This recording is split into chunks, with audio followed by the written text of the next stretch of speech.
1회 하늘이 무너져도 솟아날 구멍이 있다. 갑자기 하늘이 무너져 머리 위로 떨어지고 있다면 당장 무엇을 해야 할지 알 수 없을 것입니다. 하늘이 무너져도 솟아날 구멍이 있다는 말은 하늘이 무너지는 것처럼 어려운 처지에 있더라도 어떻게든 살아나갈 방법이 있다는 것을 뜻하는 속담입니다. 어느 날 개구리 삼형제는 어디선가 풍겨오는 고소한 냄새를 맡았습니다. 이 고소한 냄새는 뭘까? 냄새가 나는 곳으로 가보자. 첫째 말에 따라 형제들은 냄새를 따라갔습니다. 폴짝폴짝 뛰어갔더니 그곳에는 우유가 담긴 큰 항아리가 있었습니다. 개구리 삼형제는 신이 났습니다. 이렇게 큰 항아리에 우유가 담겨 있네. 고소한 우유를 실컷 먹을 수 있겠다. 개구리 삼형제는 항아리 속으로 퐁당 뛰어들어갔습니다. 개구리들은 우유를 실컷 마셨습니다. 배가 부른 개구리들은 이제 밖으로 나가려고 했습니다.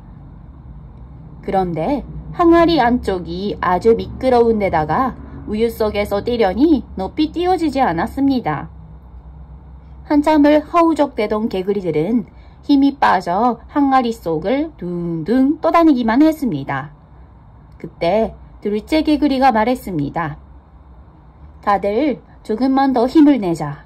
하늘이 무너져도 솟아날 구멍이 있다고 했어.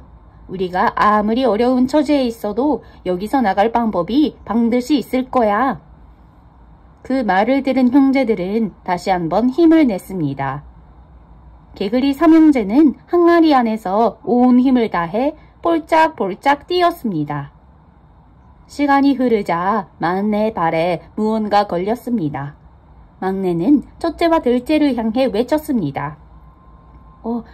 이 딱딱한 건 버터다. 우유가 버터가 되었어. 개구리 삼형제가 온 힘을 다해 우유를 휘젓고 다니던 사이에 우유가 버터로 변한 것입니다. 개구리 삼형제는 딱딱한 버터를 밟고 뛰어 항아리 밖으로 나올 수 있었습니다. 2회 발목을 잡다. 앞으로 나아가고 싶어도 누군가 발목을 잡으면 그 자리에서 움직일 수 없습니다. 이처럼 발목을 잡다라는 관용어는 어떤 일에 꽉 잡혀 벗어나지 못하게 하다라는 뜻입니다. 옛날에 한 젊은이가 살았습니다. 어느 날 그 젊은이는 부모님께서 편찮으시다는 얘기를 들었습니다. 그래서 부모님이 계신 고향에 가기로 했습니다. 그러자 젊은이의 지혜로운 부인이 하얀 호리병, 파란 호리병, 빨간 호리병을 꺼내주었습니다. 요즘 여우요괴가 자주 나타난대요. 위험할 땐 이 호리병들 던지세요. 젊은이가 고향에 거의 다다랐을 때 정말 여우요괴가 나타났습니다. 여우요괴는 빠르게 젊은이에게 달려들었습니다. 젊은이는 부인이 준 하얀 호리병을 던졌습니다. 그러자 호리병에서 가시덤불이 튀어나와 길을 막고 여우요괴의 발목을 잡았습니다. 그러나 여우요괴는 얼른 가시덤불에서 빠져나왔고 다시 젊은이를 향해 달려들었습니다. 젊은이는 이번에는 파란 호리병을 던졌습니다. 그러자 파란 호리병에서 물이 콸콸 나오며 여우를 물에 빠뜨렸습니다. 물바다에 발목 잡힌 여우를 본 젊은이는 마음을 놓았습니다. 그러나 여우요괴는 끈질기게도 물에서 빠져나왔습니다. 젊은이는 마지막 빨간 호리병을 던졌습니다. 그러자 그곳은 불바다가 되었습니다. 활활 타는 불에 놀란 여우는 도망가 버렸습니다. 여우가 도망치는 모습을 본 젊은이는 무사히 고향에 도착할 수 있었습니다. 그리고 그 여우요괴는 평생 나타나지 않았다고 합니다. 3회 대동소이. 대동소이는 크다를 뜻하는 한자 대, 같다를 뜻하는 한자 동, 작다를 뜻하는 한자 소, 다르다를 짓다는 한자이가 합쳐진 사자성어입니다. 즉, 대부분 같고 조금 다르다는 의미입니다. 숲속을 거닐던 곰은 어디선가 풍겨오는 고기 냄새를 따라갔습니다. 고기가 있는 곳에 다다르니 사자가 고기를 먹으려 하고 있었습니다. 곰은 얼른 움직여 사자를 밀쳐내고 고기를 집어들었습니다. 그러자 화가 난 사자가 말했습니다. 욕심 많은 곰 같으니 내가 너보다 먼저 고기를 봤으니 고기는 내 것이야. 내가 먼저 고기를 집어들었으니 당연히 내 것이지. 곰과 사자는 말다툼을 벌이다 끝내 몸을 뒹굴며 싸우기 시작했습니다. 곰과 사자의 힘은 대동소이했기에 싸움은 쉽사리 끝나지 않았습니다. 아침부터 저녁까지 계속된 싸움 끝에 결국엔 둘 다 지쳐 쓰러지고 말았습니다. 이때 평화로이 숲속을 거닐던 여우가 고기 냄새를 맡고 나타났습니다. 여우는 곰과 사자가 지쳐 움직이지 못하는 것을 보았습니다. 그리고 그 가운데에 먹음직스러운 고기가 있는 곳도 보았습니다. 멍청한 두 녀석 덕분에 오늘 저녁은 고기를 먹을 수 있겠어. 여우는 고기를 얼른 물어 저 멀리 달아나 버렸습니다. 뒤늦게 고기가 사라졌다는 걸 눈치챈 곰과 사자는 똑같이 한탄했습니다. 서로 욕심을 부리다가 엉뚱한 녀석이 고기를 가져가 버렸네. 이럴 줄 알았으면 사이좋게 나눠가는 건데. 4회 닭 잡아먹고 어리발 내민다. 자신이 한 일에 대해 사실대로 말하지 않고 시치미를 떼는 사람이 있습니다. 그런 광경을 보고 닭 잡아먹고 오리발을 내민다고 한답니다. 즉, 자신이 한 일을 사실대로 말하지 않고 꾀를 부려 넘어가려는 상황을 뜻합니다. 어느 날부터 마당에 있던 닭이 한 마리씩 사라지기 시작했습니다. 주인은 매일 밤 닭장 앞을 지켰지만 깜빡 잠이 든 사이에 또다시 닭이 사라지고 말았습니다. 분명 못된 여우의 짓이 틀림없어. 주인은 꾀를 내었습니다. 닭의 변 모양 모자를 쓰고 닭으로 변장하여 닭장 안에 숨어있기로 했습니다. 그날 밤 여우가 닭장으로 찾아와 닭장 문을 살며시 열었습니다. 여우는 닭으로 변장한 주인의 손을 덥석 물었습니다. 에이, 잡았다 요 녀석. 내가 그동안 닭을 잡아먹었지? 여우는 깜짝 놀라 도망가려 했지만 주인의 손에 붙잡혀 꼼짝할 수가 없었습니다. 여우는 주인에게 들킬 때를 대비해 미리 준비해둔 오리발을 내밀며 말했습니다. 저는 닭을 잡아먹지 않았어요. 전말이에요. 자, 보세요. 이건 오리발이잖아요. 여우야, 거짓말 하지 마렴. 너의 여우들이 닭 잡아먹고 오리발을 내민다는 사실을 내가 모를 것 같니? 여우는 그제야 자신이 닭을 잡아먹었다는 사실을 고백하고 용서를 구했습니다. 그 후로 여우는 미안한 마음이 들어 더 이상 닭을 훔치지 않고 착하게 살았습니다. 5회 쪽박을 차다. 옛날 거지들은 촉박이라는 바가지를 차고 밥을 구걸했다고 합니다. 따라서 촉박을 차다라는 말은 가진 것 없는 거지가 되었다는 의미입니다. 옛날에 다른 집에서 일을 하는 대신 그 집에서 먹고 자는 일꾼 둘이 있었습니다. 한 일꾼은 열심히 일했지만 다른 일꾼은 꾀를 부리며 게으르게 일했습니다. 어느덧 세월이 흘러 일꾼들이 집으로 돌아갈 날이 다가왔습니다. 일꾼들이 떠나기로 한 전날 밤, 일꾼들에게 일을 시키던 사람이 말했습니다. 돌아가기 전에 마지막으로 해줄 일이 있네. 가늘고 튼튼한 새끼줄을 꼬아주게. 게으른 일꾼은 이렇게 생각했습니다. 마지막까지 날 부려먹으려고 하더니 정말 기분 나쁘군. 그래서 그 일꾼은 새끼줄을 대충 만든 뒤 잠들어 버렸습니다. 그 일꾼의 새끼줄은 매우 약하고 굵었습니다. 그러나 열심히 일하던 일꾼은 최선을 다해 새끼줄을 꼬았습니다. 지금까지 먹고 살 수 있게 해준 사람에게 보답하고 싶었기 때문이었습니다. 다음 날 아침이 되자 일꾼들에게 일을 시키던 사람은 두 일꾼을 창고 앞으로 불렀습니다. 그러고는 창고 문을 활짝 열고 엽전이 가득 담긴 상자를 보여주었습니다. 그는 활짝 웃으며 말했습니다. 지금까지 고마웠네. 어젯밤 자네들이 꼰 새끼줄에 꿰일 수 있을 만큼 엽전을 꿰어 가져가게. 정성껏 새끼줄을 꼰 일꾼은 튼튼하고 가느다란 새끼줄에 엽전을 가득 깨어 떠날 수 있었습니다. 그러나 새끼줄을 대충 꼰 일꾼은 엽전을 아주 조금밖에 꿰일 수 없었습니다. 결국 그 일꾼은 챙긴 엽전이 거의 없어 쪽박을 차게 되었습니다. 6회 일확천금. 복권에 당첨되면 한 번에 많은 돈을 얻게 됩니다. 일확천금은 마치 복권에 당첨된 것처럼 한 번에 큰 돈을 얻게 된다는 뜻의 사자성어입니다. 어느 날 한 농부의 집에 거위 한 마리가 들어왔습니다. 농부는 거위를 집에서 키우려고 마당에 묶어 놓았습니다. 다음 날 아침 농부는 거위를 보고 깜짝 놀랐습니다. 그 이유는 거위가 황금알을 낳았기 때문입니다. 거위는 다음 날도 그 다음 날도 황금알을 하나씩 낳았습니다. 농부는 거위가 낳은 황금알 덕분에 더 이상 가난하지 않게 되었습니다. 농부는 거위 덕분에 남부럽지 않게 살 수 있었지만 점점 욕심이 생기고 말았습니다. 하루에 황금알 하나로는 부족해.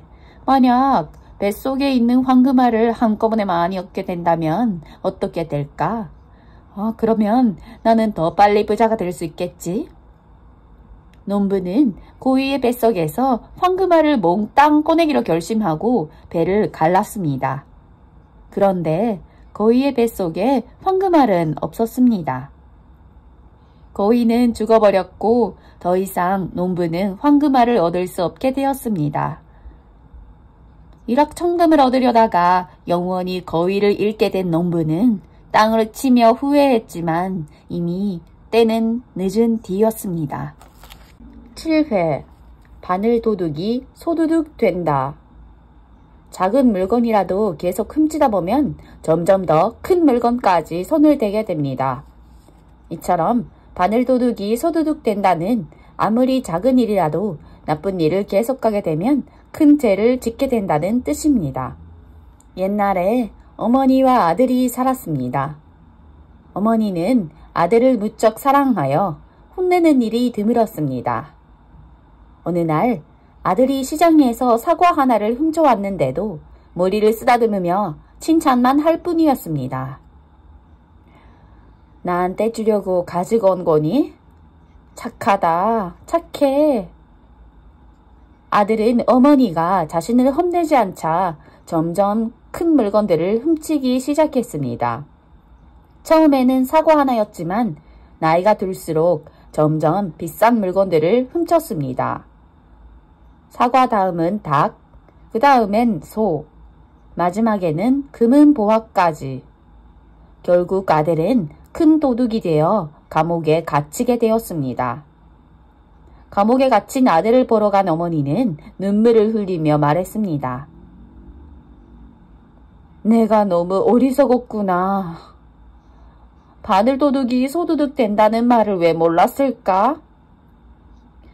만약 내가 처음에 사과를 훔쳤을 때 너를 혼냈다면 내가 큰 도둑이 되지 않았을 텐데. 아닙니다, 어머니. 제가 잘못한 거예요. 제 잘못이에요.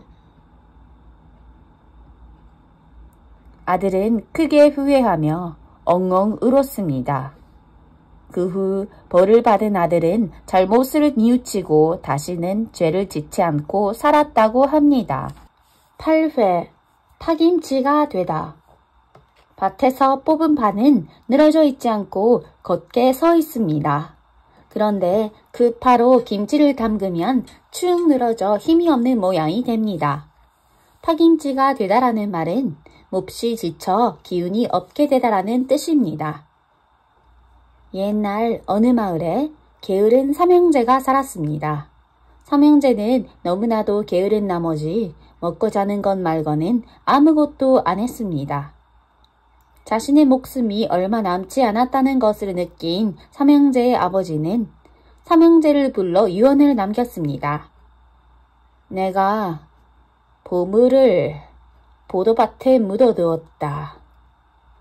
아버지가 돌아가신 뒤 삼형제는 매일 보물을 찾기 위해 지쳐 쓰러지기 직전까지 포도밭을 파헤쳤습니다.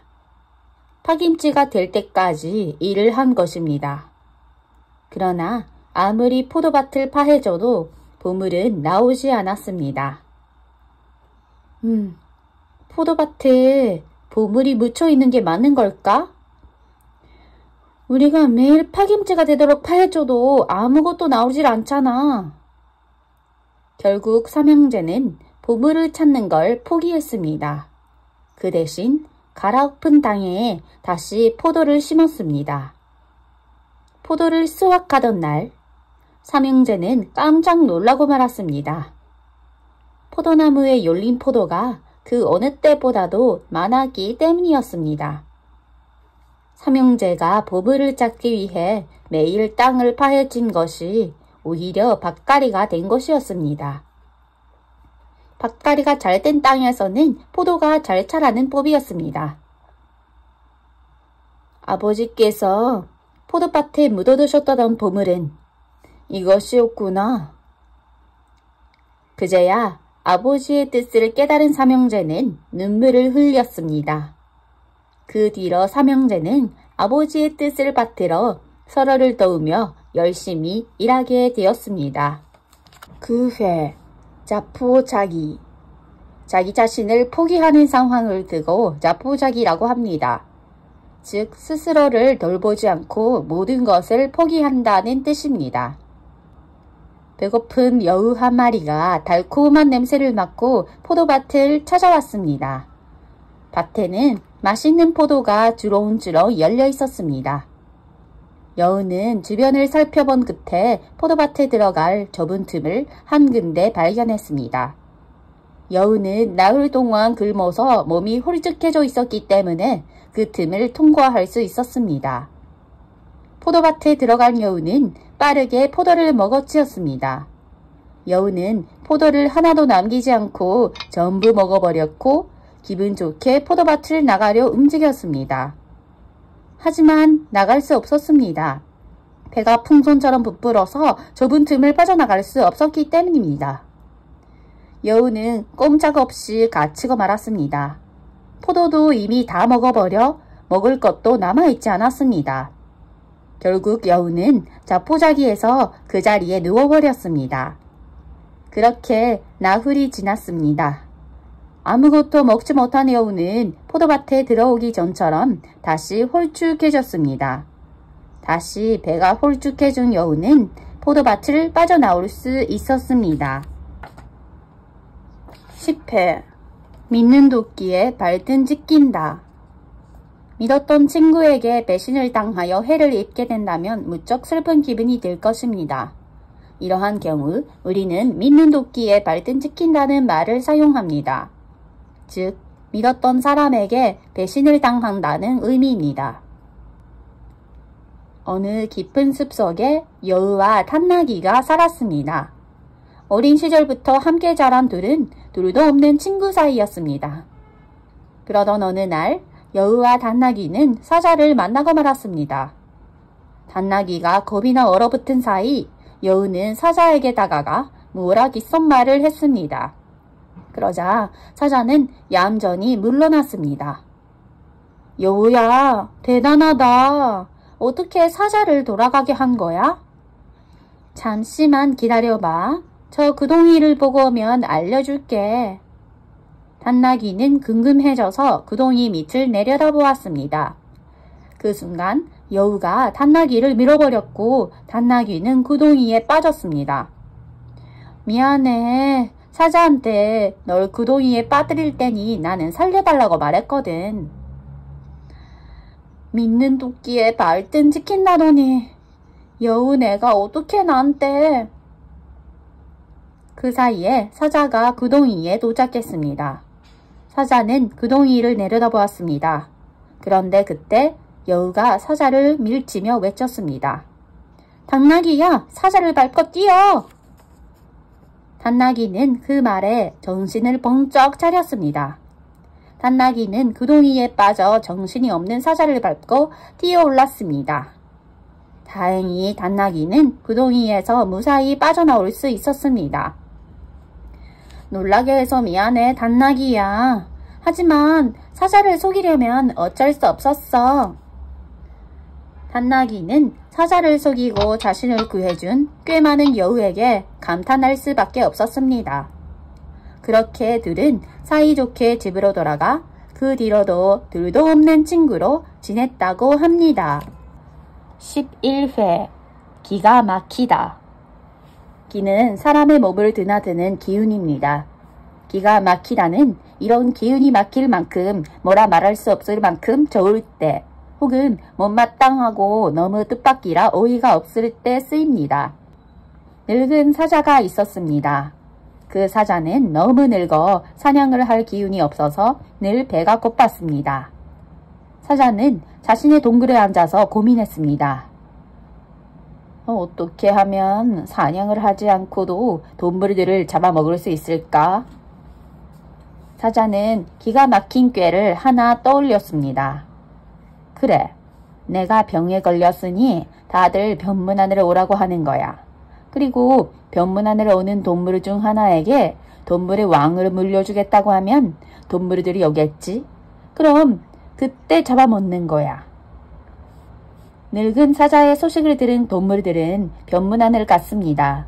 사자는 변문안으로 온 동물들을 그 자리에서 모두 잡아먹었습니다. 어느 날 여우도 사자가 아프다는 소식을 듣고 사자의 동굴로 찾아갔습니다. 그런데 여우는 사자의 동굴 앞에서 걸음을 멈췄습니다.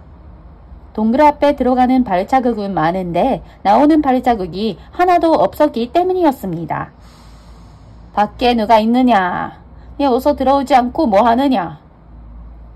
여우는 동굴 안에서 들려오는 사자의 말에 기가 막혔습니다. 사자님, 이 동굴에 들어가는 발자국은 많은데 나오는 발자국은 하나도 없군요. 나오지 못할 동굴에 들어갈 수는 없으니 저는 이만 가보겠습니다. 그렇게 말하고 여우는 재빨리 도망쳐 버렸습니다. 여우 덕분에 사자의 꾀를 알게 된 동물들은 아무도 사자에게 변문안을 가지 않았습니다. 12회 일거양득. 밭에서 감자 하나를 뽑았는데 감자 2개가 한 번에 올라왔습니다. 이런 상황을 두고 일거양득이라고 표현합니다. 이처럼 한 가지 일을 하여 2가지 이득을 얻을 때 일거양득이라는 말을 쓸 수 있습니다. 옛날 아주 힘이 센 병장자라는 사람이 여간에서 잠을 잘 준비를 하고 있었습니다. 그런데 갑자기 밖에서 호랑이가 나타났다고 외치는 사람들의 소리가 들렸습니다. 호랑이다! 호랑이가 나타났다! 이 말을 듣고 병장자는 호랑이를 잡으러 나가려고 했습니다. 그때 여관 주인이 병장자를 말리며 다음과 같이 말했습니다. 지금 소를 한 마리 두고 호랑이 2이 싸우는 중이요. 호랑이들의 싸움이 끝나면 그때 잡으러 가시오. 싸움이 끝나고 병장자가 나가고자 호랑이 한 마리는 죽어 있고 한 마리는 크게 다쳐 있었습니다. 큰 힘을 들이지 않고 호랑이 2마리를 모두 잡을 수 있다니 일거양득이로군. 병장자는 2 호랑이의 가죽을 팔아 큰 돈을 벌 수 있었습니다. 13회 가재는 개편. 사람들은 보통 자신과 관련 있는 사람의 편을 들어주기 마련입니다. 이를 두고 가재는 개편이라는 말을 씁니다. 가재와 개는 둘 다 집게발이 있어서 서로 닮았기 때문에 생긴 말입니다. 어느 날 개 한 마리가 구멍으로 나오다 물고기와 부딪히고 말았습니다. 하필 개의 집게발에 긁혀 상처가 난 물고기는 화가 났습니다. 그래서 꼬리로 구멍에 흙을 덮어버리며 말했습니다. 아니, 앞을 똑바로 보고 다녀야지. 개도 머리 끝까지 화가 났습니다. 물고기가 흙을 덮은 구멍은 바로 개가 오랫동안 만든 개의 집이었기 때문이었습니다. 아무리 그래도 남의 집을 망가뜨려? 싸움이 길어지자 동물들이 모이기 시작했습니다. 그때 지나가던 가재도 개와 물고기의 싸움을 보게 되었습니다.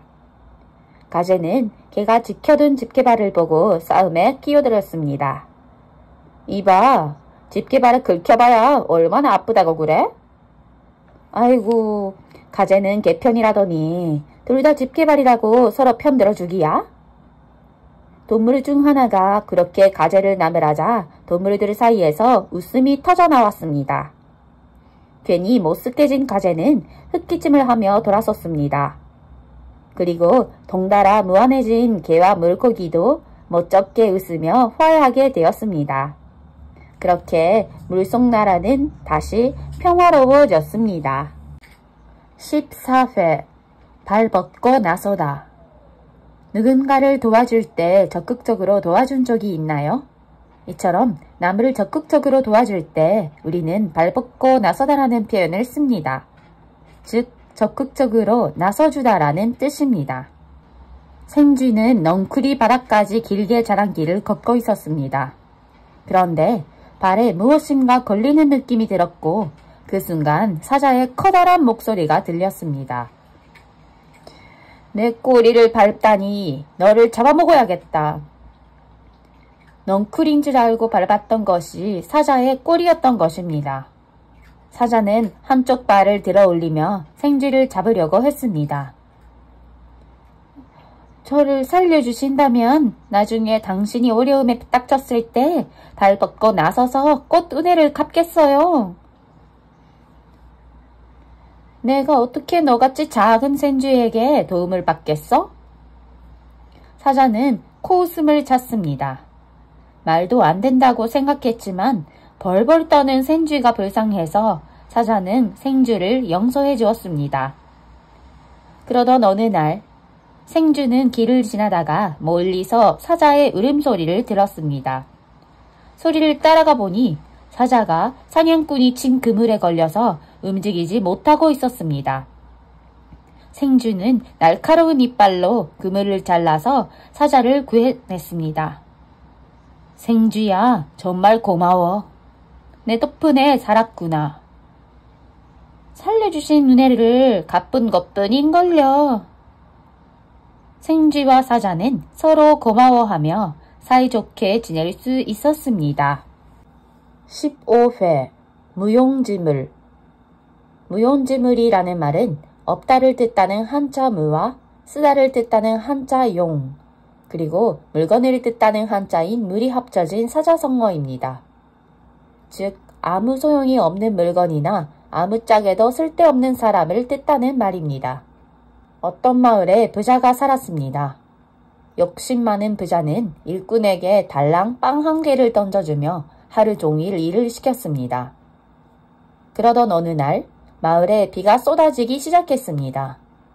이틀이 지나고 3일이 지나도 비는 그치지 않고 더욱 거세게 내렸습니다. 논밭이 빗물에 잠기고 방 안에까지 물이 차기 시작하자 마을 사람들은 먹을 것만 챙겨들고 급하게 마을에 있는 큰 산을 올랐습니다. 일꾼도 그동안 모아둔 빵을 챙겨 산 꼭대기로 향했습니다. 그러나 부자는 황금만 몽땅 챙겨 산을 올랐습니다. 산 꼭대기에 도착한 부자는 슬슬 배가 고파졌습니다. 자네, 이 황금 한 동이와 빵 하나를 맞바꾸지 않겠나? 싫습니다.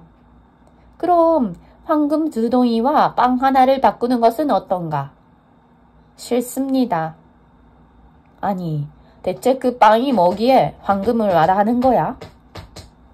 엄마 우리 물에 잠긴 마당에 황금이 다 무슨 소용이겠습니까? 먹을 수도 없는 황금은 무용지물일 뿐이지요. 부자는 결국 가진 황금을 일꾼에게 모두 준 후에야 빵을 하나 얻을 수 있었고 일꾼은 홍수가 끝난 뒤 황금을 팔아 큰 부자가 되었답니다. 16회 호랑이도 제 말하면 온다. 누군가에 대해 말하고 있는데 정말 그 사람이 나타나서 당황한 경험이 있나요? 그런 상황을 두고 호랑이도 제 말하면 온다라고 한답니다. 이 말은 자리에 없는 사람을 흉보거나 비방하지 말라는 속뜻을 가지고 있습니다. 옛날 어느 마을에 한 어머니가 우는 아이를 달래고 있었습니다.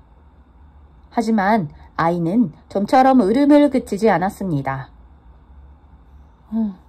어서 뚝 그치자. 뚝. 착하지?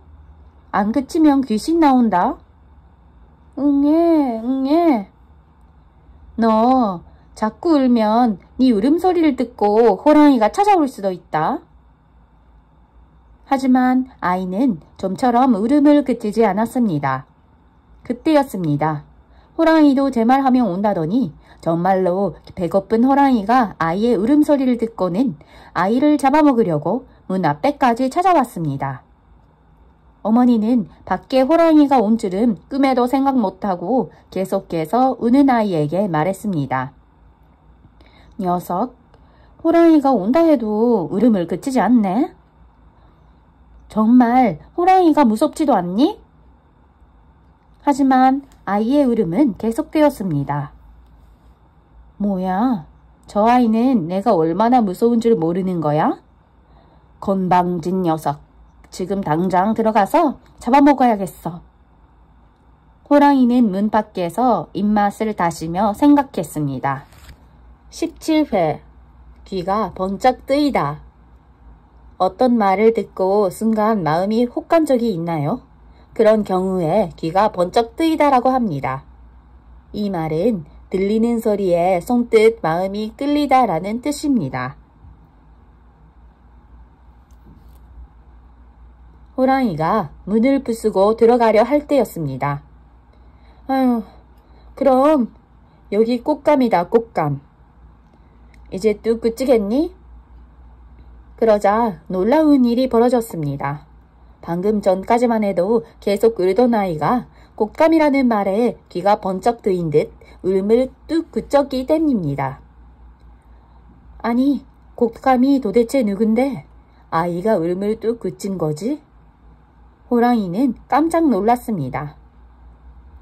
귀신도 호랑이도 소용없더니 꽃감에는 뚝 그치는구나?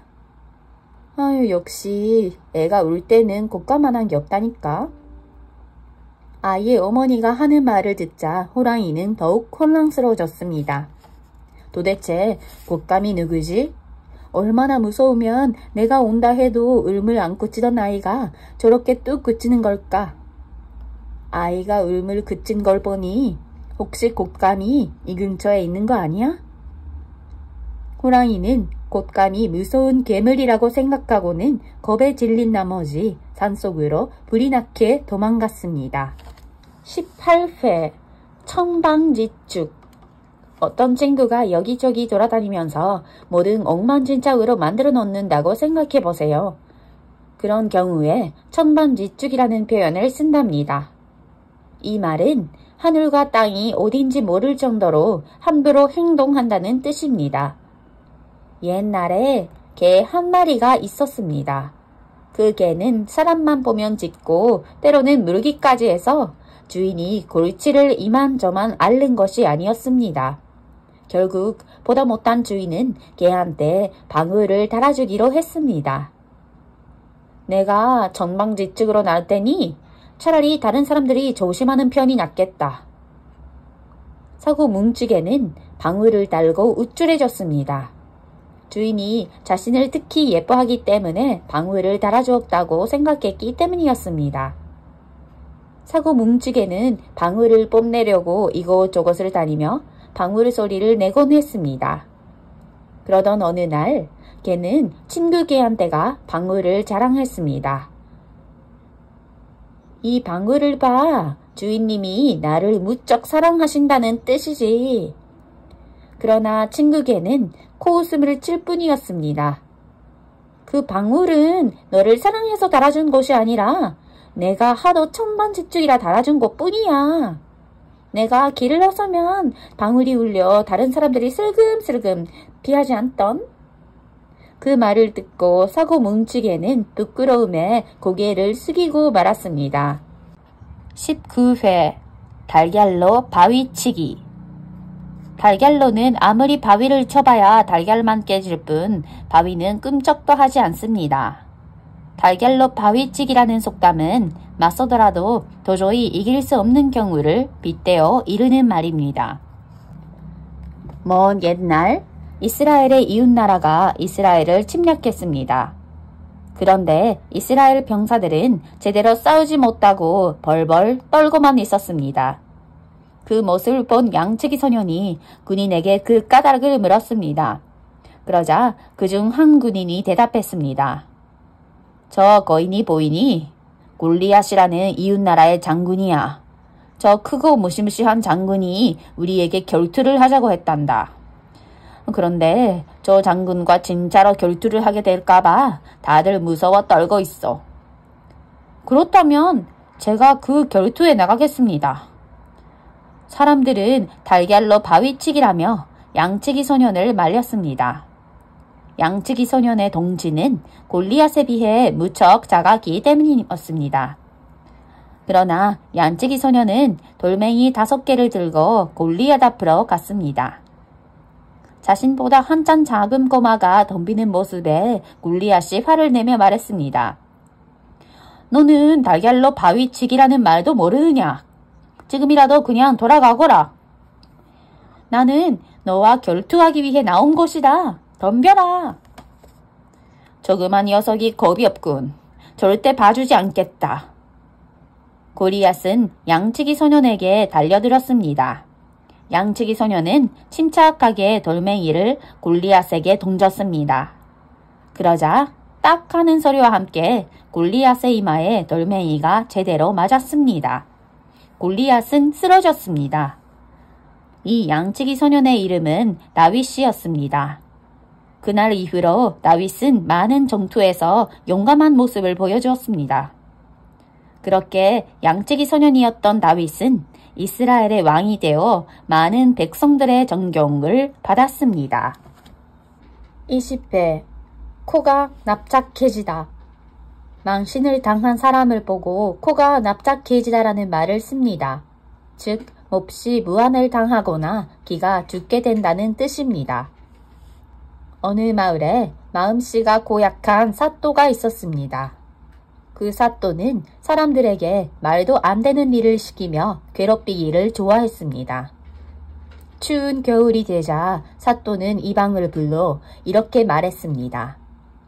산딸기가 먹고 싶으니 내일까지 구해오너라.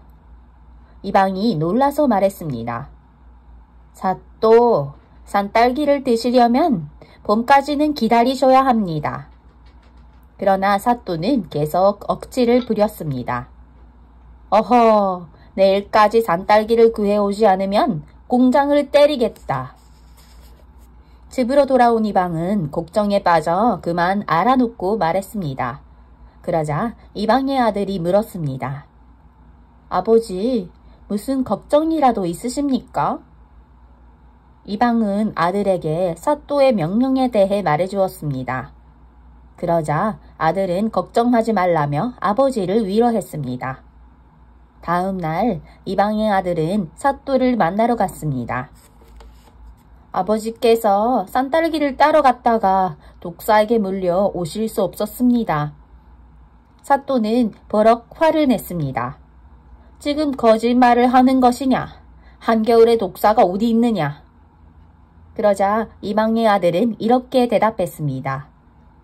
사또나리, 그러면 한겨울에 산딸기는 어디 있겠습니까? 그 말을 들은 사또는 코가 납작해져서 아무 말도 할 수 없었습니다. 21회 자업자득. 잘못을 저지르면 언젠가 그에 대한 벌을 받습니다. 그런 경우에 자업자득이라고 합니다. 이 말은 자신이 저지른 일의 결과를 자신이 받는다는 뜻입니다. 어느 날 하얀 말과 검은 말이 짐을 짊어지고 시장에 가고 있었습니다. 그날에 따라 너무나 힘이 들었던 하얀 말이 검은 말에게 애원했습니다. 내 짐을 조금만 들어줄 수 없을까? 너무 지쳐. 곧 쓰러질 것만 같아. 그러나 검은 말은 코웃음을 칠 뿐이었습니다. 내가 왜? 힘든 건 내 사정이잖아. 얼마 뒤 결국 하얀 말은 지쳐 쓰러지고 말았습니다. 하얀 말이 풀썩 쓰러지자 주인은 난처한 듯 검은 말에게 말했습니다. 왜 어쩔 수 없지. 하얀 말의 짐까지 내가 모두 짊어져야겠구나. 검은 말은 어쩔 수 없이 하얀 말의 짐까지 모두 짊어지게 되었습니다. 짐이 어찌나 무거웠는지 조금만 걸었는데도 검은 말의 다리가 후들후들 떨릴 정도였습니다. 검은 말은 끙끙대며 생각했습니다. 왜 그때 하얀 말의 부탁을 들어주지 않았을까? 만약 그때 도와주었다면 짐을 조금만 더 짊어져도 됐을 텐데. 모두 내가 저지른 일이니 자업자득이로구나. 그 후 검은 말과 하얀 말은 서로 도우며 짐을 나르게 되었습니다. 24회 횡설수설. 갑자기 당황하여 아무 말이나 막 엉뚱하게 한 적이 있나요? 그런 상황을 두고 횡설수설이라는 말을 합니다. 즉 알아듣기 어렵게 아무렇게나 하는 말이라는 뜻입니다. 오두막에서 도망친 뒤 도둑들은 한동안 오두막 근처에 어르신도 하지 않았습니다. 그러나 시간이 좀 더 지나자 도둑들은 이제 괴물이 떠나지 않았을까 궁금해졌습니다. 그때 도둑 하나가 나섰습니다. 내가 오두막에 아직 괴물이 남아있는지 보고 올게. 도둑은 조심스레 오두막을 살피기 시작했습니다. 그러나 동물의 귀는 사람보다 몇 배는 밝아서 동물들은 도둑의 발걸음 소리를 들을 수 있었습니다. 도둑이 오고 있음을 알게 된 동물들은 도둑을 쫓아낼 준비를 하기로 했습니다. 어두컴컴한 밤이 되자 도둑이 문을 슬쩍 열고 들어왔습니다. 오두막은 조용했고 안에는 아무것도 보이지 않았습니다. 도둑이 안심한 순간 숨어있던 당나귀가 튀어나와 뒷발로 도둑의 콕잔등을 차버렸습니다. 도둑이 무엇에 차인지도 모르고 비명을 지르는 사이 개가 나타나 도둑의 다리를 물고 고양이가 도둑의 얼굴을 핥히었습니다. 그리고 닭이 소리 높여 울자 무서워진 도둑은 허겁지겁 도망쳐버렸습니다. 간신히 도망친 도둑을 보고 동료들은 무슨 일이냐고 물었습니다. 그러나 도둑은 잔뜩 겁에 질려 알 수 없는 소리만 할 뿐이었습니다. 무언가가 나를 차고 물고 핥히고 그리고 또 도둑의 횡설수설에 동료들은 오두막에 괴물이 남아있다고 생각하게 되었습니다. 그 후 도둑들은 오두막에 다시는 돌아오지 않았고 오두막에 남은 동물들은 브레멘에 가는 대신 오두막에서 음악을 연주하며 행복하게 살았습니다. 25회 꼬리가 길면 밟힌다. 꼬리가 긴 짐승이 음식을 훔쳐먹다 걸렸습니다. 짐승은 빠르게 도망가려고 했지만 긴 꼬리를 밟혀 잡히고 말았습니다. 이처럼 꼬리가 길면 밟힌다는 말은 아무리 남모르게 나쁜 일을 한다고 해도 오랫동안 계속하면 결국에는 들키고 만다는 뜻입니다. 옛날 어떤 사람이 산길을 가다 도깨비 감투를 주었습니다. 그 감투는 쓰고 있는 사람의 모습을 감추어 주었습니다. 그래서 그 사람은 감투를 쓴 채 몰래 마을을 돌아다녔습니다. 그리고 다른 사람들의 물건을 훔치는 나쁜 짓을 저질렀습니다. 아무도 내가 훔친 줄 모르겠지? 그러던 어느 날 도깨비 감투에 구멍이 났습니다. 그러나 그 사람은 감투에 난 구멍 사이로 자신의 머리카락이 삐져나온 줄도 모르고 도둑질을 계속했습니다. 어느새 마을 사람들 사이에는 이상한 소문이 퍼졌습니다. 어제 머리카락만 둥둥 떠다니는 것을 봤어. 자네도 봤나? 그 머리카락이 떠다니면 꼭 물건이 없어진다던데. 마을 사람들은 머리카락이 다시 나타날 때까지 기다렸습니다. 그리고 힘을 합쳐 머리카락을 세게 잡아당겼습니다. 그러자 감투가 훌렁 벗겨지고 말았습니다. 꼬리가 길으면 밟힌다더니 내가 바로 그 도둑이구나.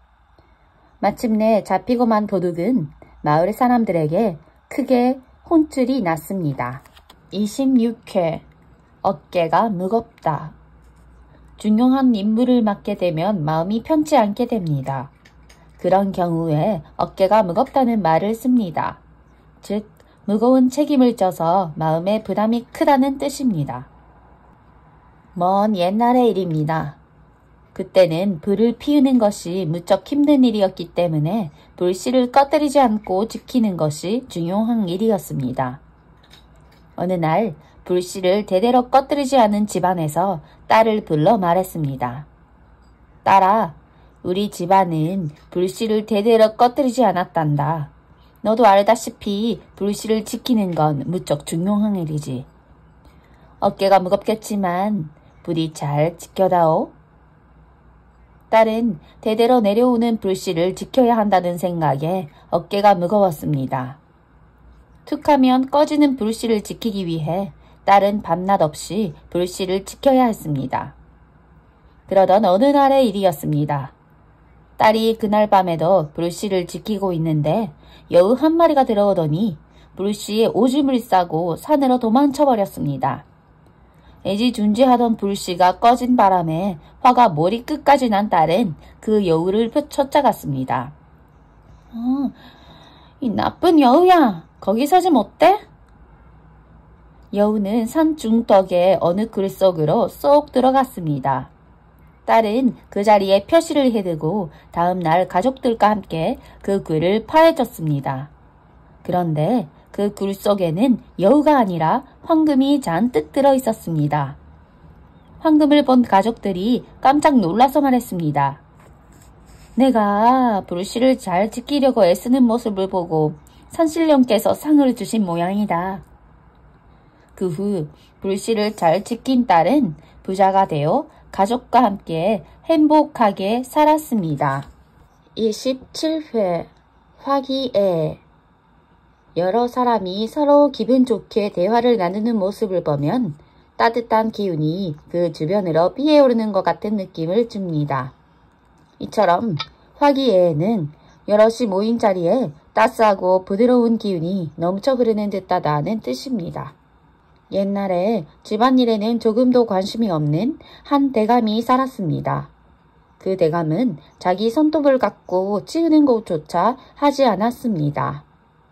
그러던 어느 날 대감이 자고 일어났더니 자기랑 똑같이 생긴 사람이 옆에서 잠을 자고 있었습니다. 집안 식구들은 똑같은 두 사람을 보고 깜짝 놀랐습니다.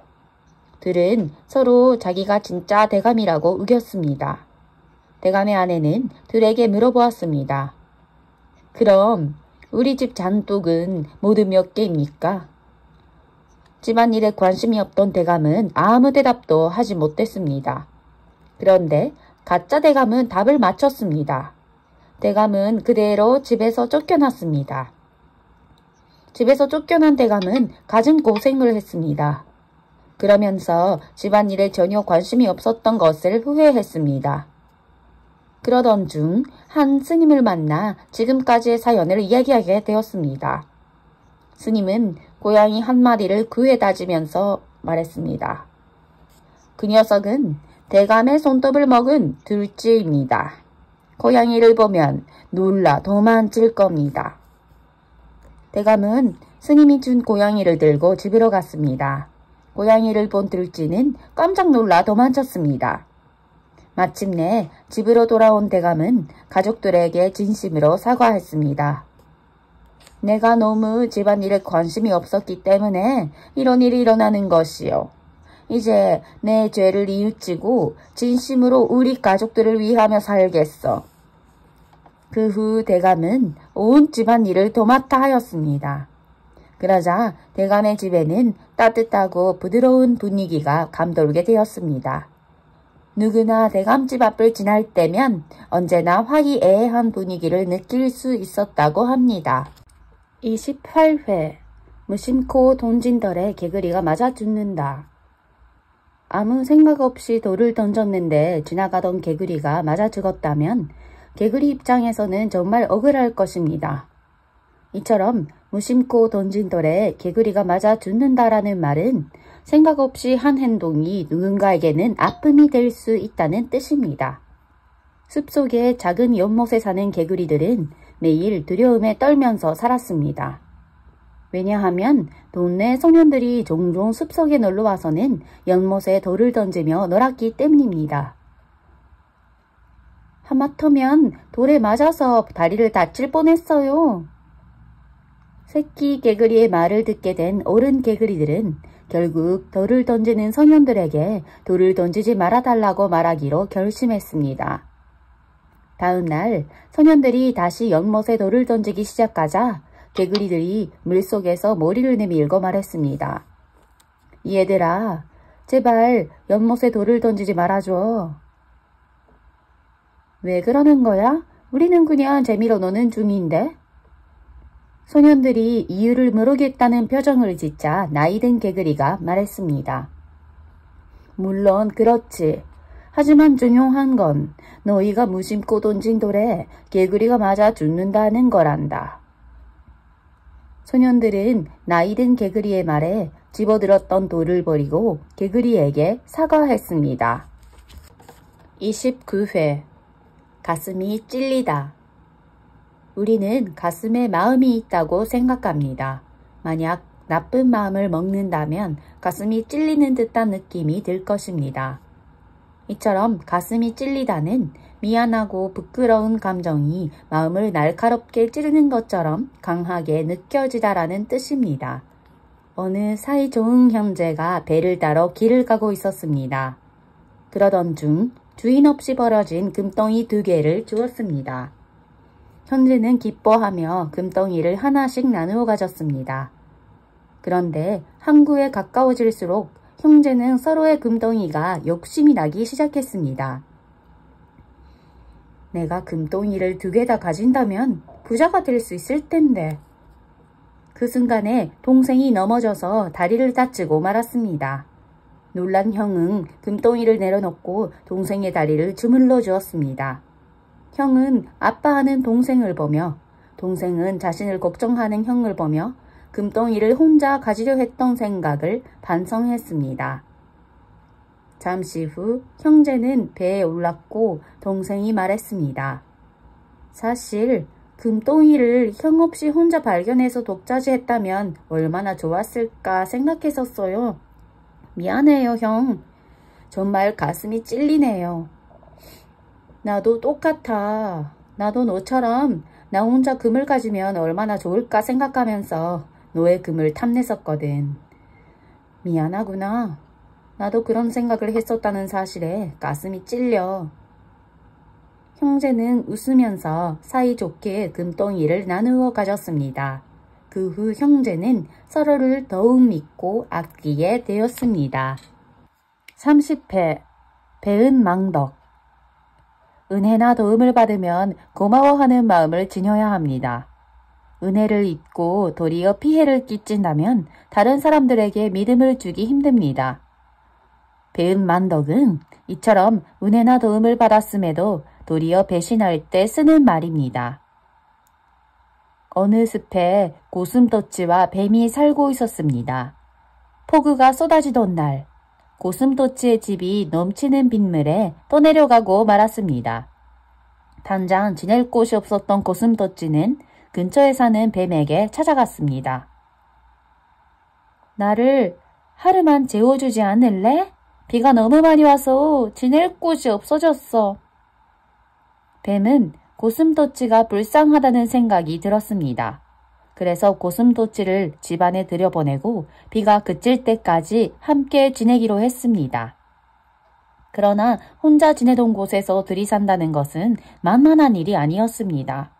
특히 고슴도치는 가시가 있어서 좁은 굴에 함께 있으면 고슴도치의 가시에 뱀이 긁히고 찔리는 일이 잦았습니다.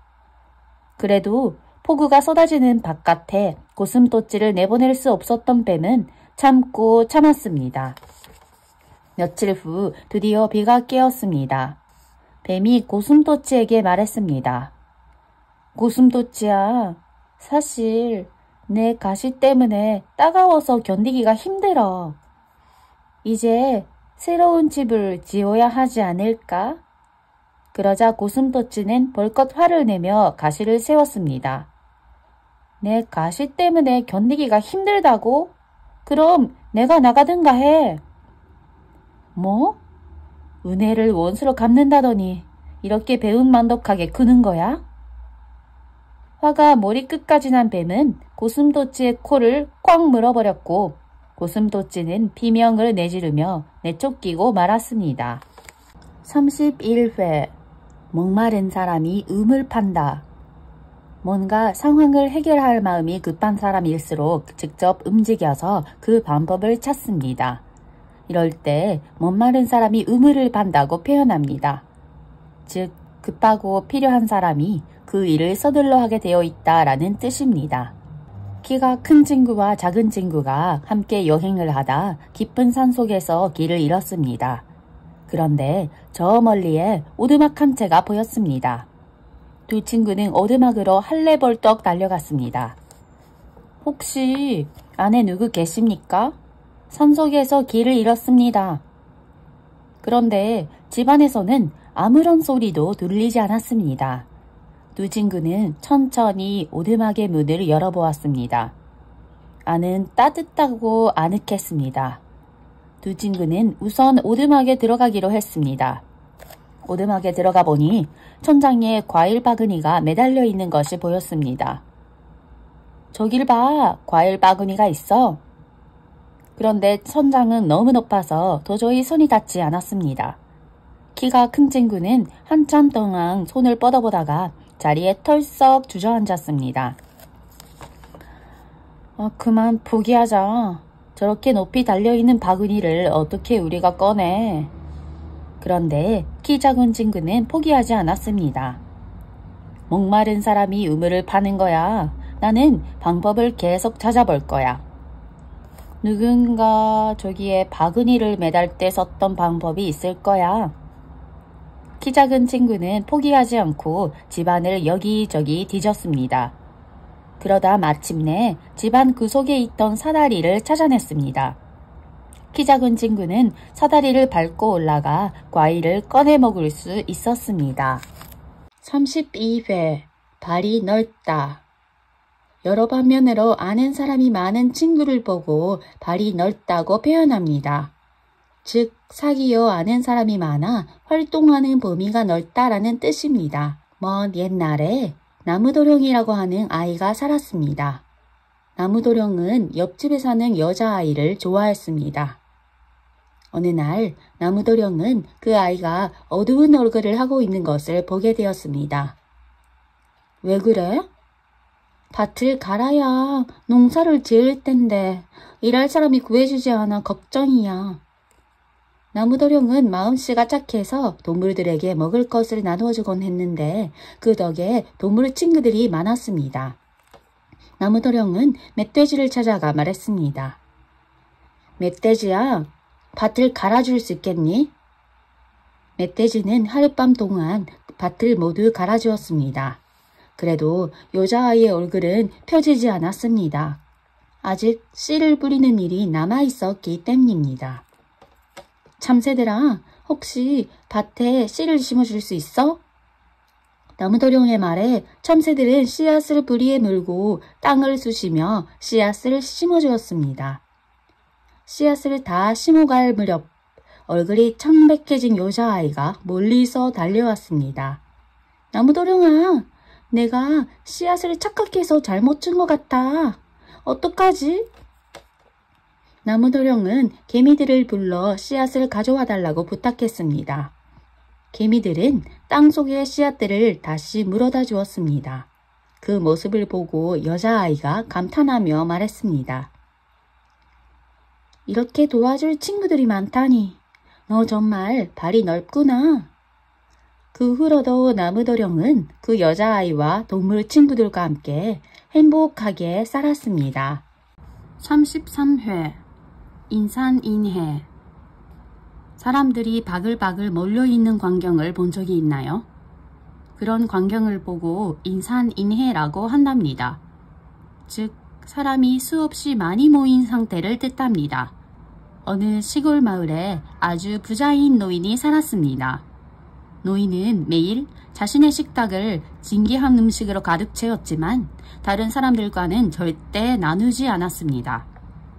그러던 어느 날 노인의 집으로 손녀가 찾아와 이렇게 말했습니다.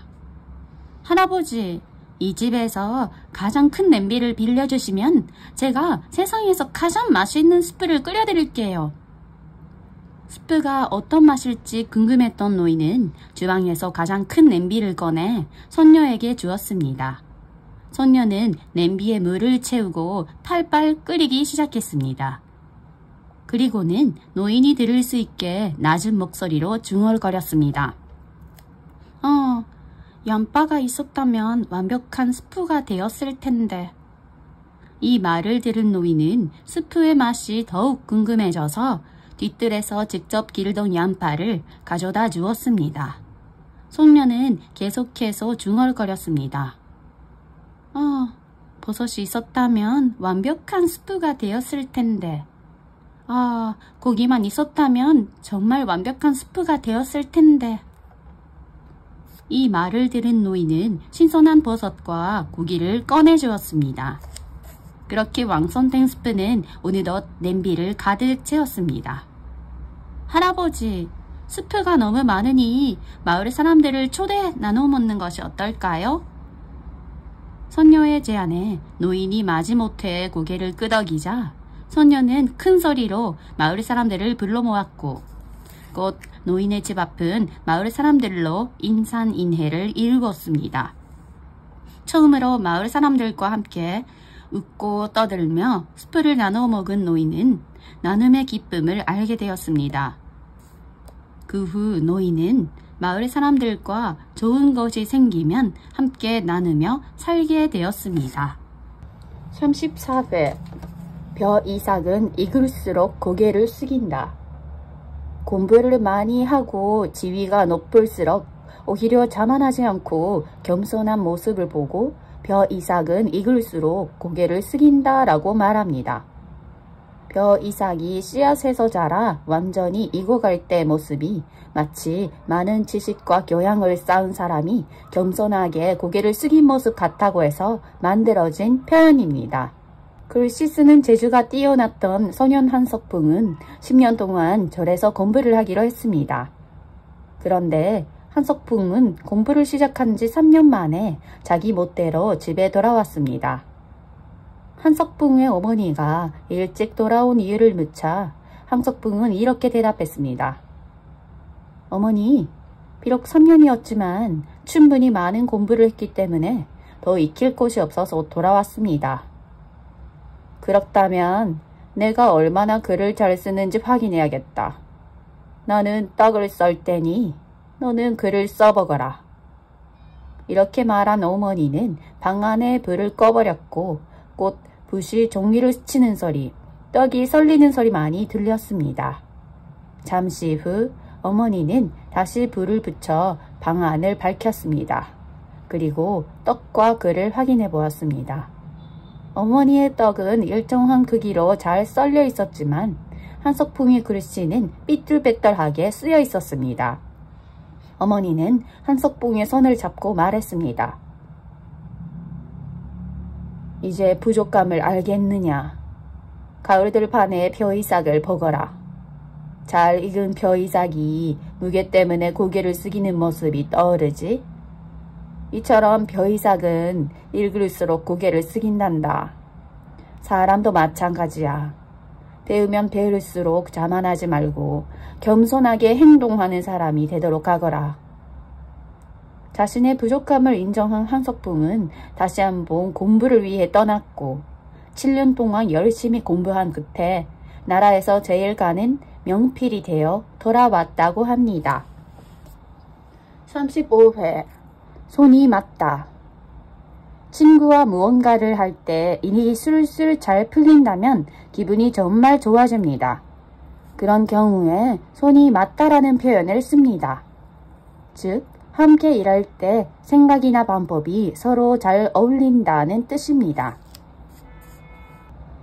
배고픈 사자는 오늘은 꼭 토끼와 노르를 잡아먹어야겠다고 생각했습니다. 늘 저 녀석들을 잡지 못하다니 오늘은 꼭 잡고야 말겠어. 하지만 귀가 큰 토끼는 사자가 다가오는 소리를 금방 들을 수 있었습니다. 토끼는 곧바로 노르에게 사자가 다가오고 있다고 말해주었습니다. 그러자 노르는 긴 다리를 접으며 말했습니다. 토끼야, 내 등이 올라타. 노르는 토끼를 등에 대우고 긴 다리로 빠르게 도망쳤습니다. 사자는 화를 내며 말했습니다. 이번에도 똑 실패야. 토끼와 노르는 사자와 멀리 떨어진 곳에서 멈추었습니다. 그리고 서로 마주보며 말했습니다. 고마워 토끼야. 너의 큰 귀 덕분에 사자가 오는 것을 알 수 있었어. 아니야. 나야말로 너의 긴 다리가 아니었다면 도망치기 어려웠을 거야. 토끼와 노르는 웃으며 함께 말했습니다. 우리는 정말 손이 잘 맞는 친구구나. 토끼와 노르는 계속해서 사이좋게 지내며 살았습니다. 36회 십시일반 10사람이 밥을 한 숟가락씩 보태면 한 공기의 밥을 만들 수 있습니다. 십시일반은 이처럼 여러 사람이 조금씩 힘을 합하면 한 사람을 돕기 쉽다는 뜻으로 쓰이는 사자성어입니다.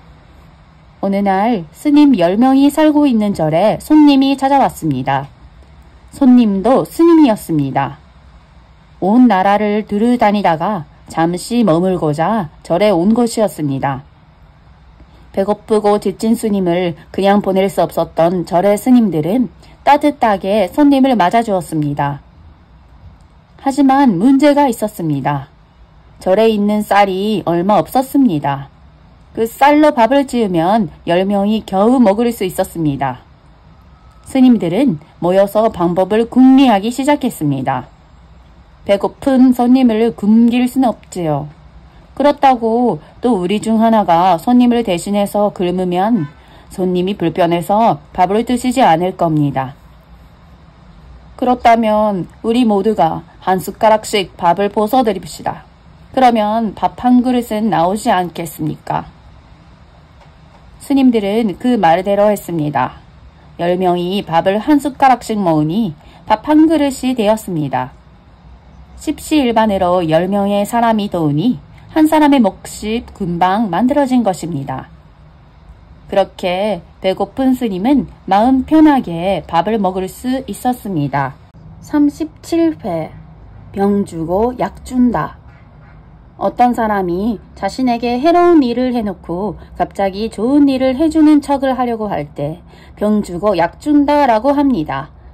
즉 나쁜 짓을 해놓고 교활하게 모른 척하면서 도와주는 척을 한다라는 의미입니다. 욕심쟁이 영감님이 길을 가다 빨간 부채와 파란 부채를 주었습니다. 마침 날이 더웠기 때문에 영감님은 빨간 부채를 붙여보았습니다. 그러자 코가 길어지기 시작했습니다. 깜짝 놀란 영감님은 이번엔 파란 부채를 붙였습니다. 그러자 코가 다시 원래대로 돌아왔습니다.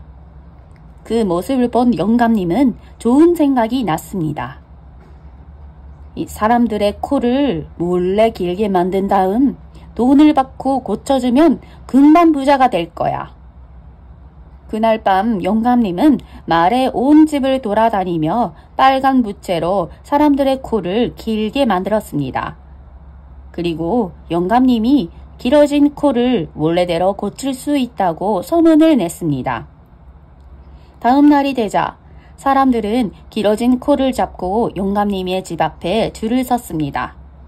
영감님은 사람들의 코를 원래대로 만들어주고 돈을 받았습니다. 그렇게 영감님은 코를 늘렸다 줄였다 하면서 병 주고 약 주고를 반복하며 부자가 되었습니다. 그러던 어느 날 영감님은 코가 어디까지 길어질지 궁금해 빨간 붓채로 코를 계속 붙였습니다.